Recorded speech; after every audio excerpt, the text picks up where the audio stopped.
పచ్చిమిరకాయలు అవసరం లేదా?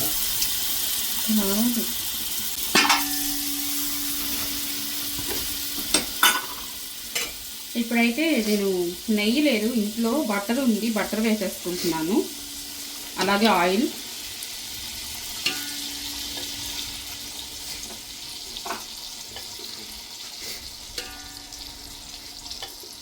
ఆయిల్ ఒక 5 టేబుల్ స్పూన్ వేసుకున్నాను. బటర్ ఒక 2 టేబుల్ స్పూన్ ఉంది. ఇది కొంచెం కరగాలి.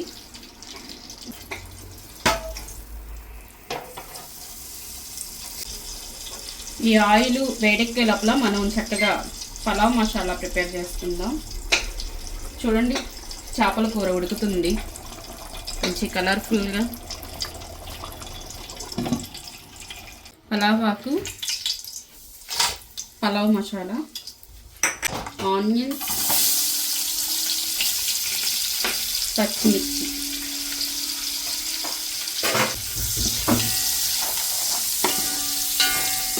ఇవి కొంచెం గోల్డెన్ బ్రౌన్ కలర్ వరకు ఫ్రై చేసుకుందాం.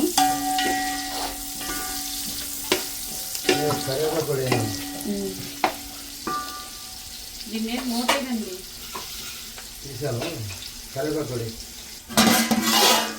కొంచెం కరివేపాకు.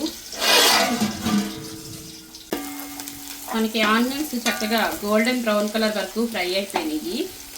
ఇప్పుడైతే అల్లం వెల్లుల్లిపాయ పేస్ట్ వేసుకుందాం. 2 టేబుల్ స్పూన్ అల్లం వెల్లుల్లిపాయ పేస్ట్ వేసుకున్నాను.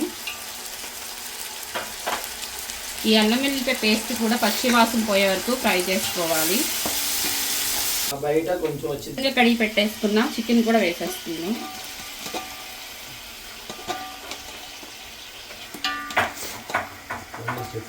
శుభ్రంగా కడిగి పెట్టేసుకున్న చికెన్ వేసుకుందాము. ఒక్కసారి మొత్తం కలిపేసుకుందాం.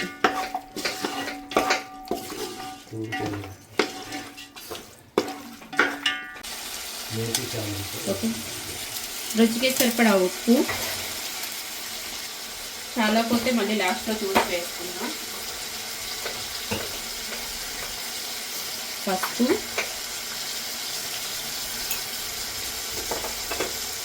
మళ్ళీ ఒకసారి కలిపేసుకోవాలి.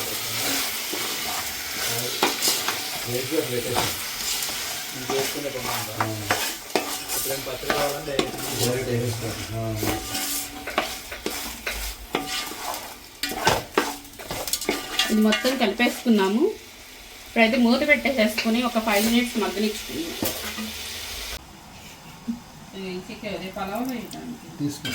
తీసుకొని కలుపుకో. ఇప్పుడైతే కారం వేసేసుకుందాం. మీరు తినే స్పైస్ని బట్టి కారం అనేది వేసుకోండి. మేము తినే స్పైస్ని బట్టి కారం వేసుకుంటున్నాను. మేము కొంచెం స్పైసీగా తింటాం కాబట్టి కొంచెం ఎక్కువే వేస్తున్నాను. మొత్తం ఒకసారి మిక్స్ అయ్యే విధంగా కలిపేసుకుందాం.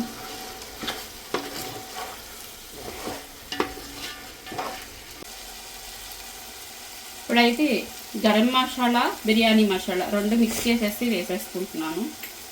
అలాగే కొంచెం పెరుగు,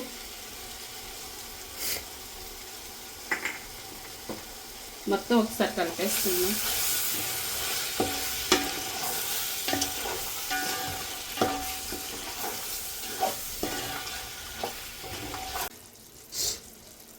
ఇప్పుడైతే మనకి చక్కగా కర్రీ రెడీ అయిపోయింది. ఇప్పుడైతే ఎసరు వేసేసుకుందాం.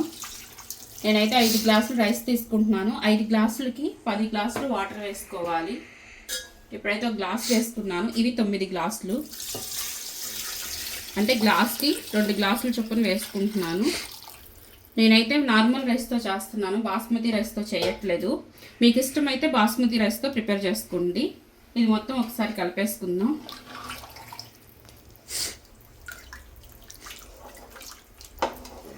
మూత పెట్టేసేసుకుని ఎసరు వచ్చిన తర్వాత అప్పుడు రైస్ వేసుకుందాం. ఇప్పుడైతే ఒకసారి మూత తీసి చూద్దాము. మనకి ఎసరు అనేది చక్కగా మరుగుతుంది. ఇప్పుడైతే శుభ్రంగా కడిగి పెట్టేసేసుకున్నా. రైస్ కూడా వేసేసుకుందాం. నేనైతే 5 గ్లాసులు రైస్ తీసుకున్నాను, 10 గ్లాసులు వాటర్ వేసుకున్నాను. గ్లాసుకి 2 గ్లాసులు చొప్పున వేసుకున్నాను. అదే బాస్మతి రైస్ అయితే గ్లాస్కి గ్లాసున్నరే వేసుకోవాలి. మీకు ఇష్టమైతే బాస్మతి రైస్తో ప్రిపేర్ చేసుకోవచ్చు. బాస్మతి రైస్తో కంటే నార్మల్ రైస్తోనే ఎక్కువ ఇష్టపడతాం కాబట్టి నేను నార్మల్ రైస్తో ప్రిపేర్ చేసేస్తున్నాను.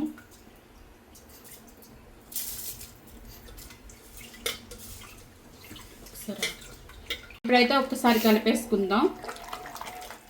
ఇప్పుడు రైస్ వేసాం కదా, ఈ రైస్ అనేది ఉడుకు పట్టిన తర్వాత మనం సాల్ట్ చెక్ చేసుకుందాం. అప్పుడే మనకి పర్ఫెక్ట్గా సాల్ట్ సరిపోయిందో లేదో తెలిసిద్ది. ముందే చూస్తే కనుక తెలీదు. ఇప్పుడైతే మూత పెట్టేసుకుందాం. ఒక ఉడుకు పట్టాక సాల్ట్ చెక్ చేసుకుందాం. ఇప్పుడైతే రైస్ ఉడుకు పట్టింది. ఒకసారి సాల్ట్ చెక్ చేసుకుందాం. సాల్ట్ అయితే చక్కగా సరిపోయింది.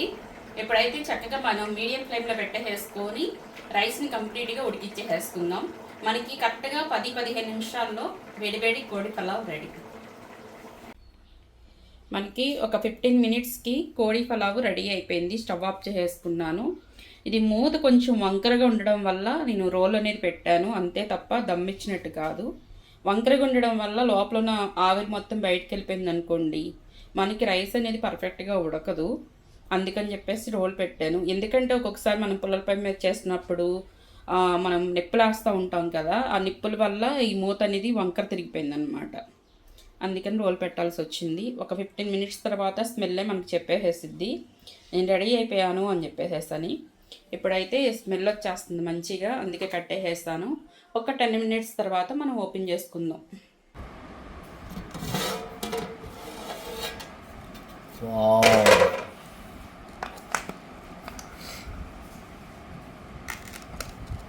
హలో చెప్పురా. నేను కోడి పలావ్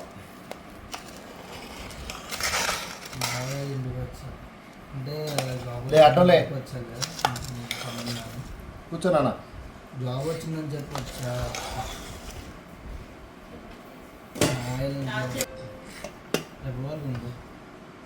ఫస్ట్ కోడి పలావ్ టేస్ట్ చేసిన తర్వాత మళ్ళీ ఇంకో స్పెషల్ ఏంటిదమ్మా అది? ఫిషా? ఫిష్. ఇంకా వచ్చింది. ఓకే దా.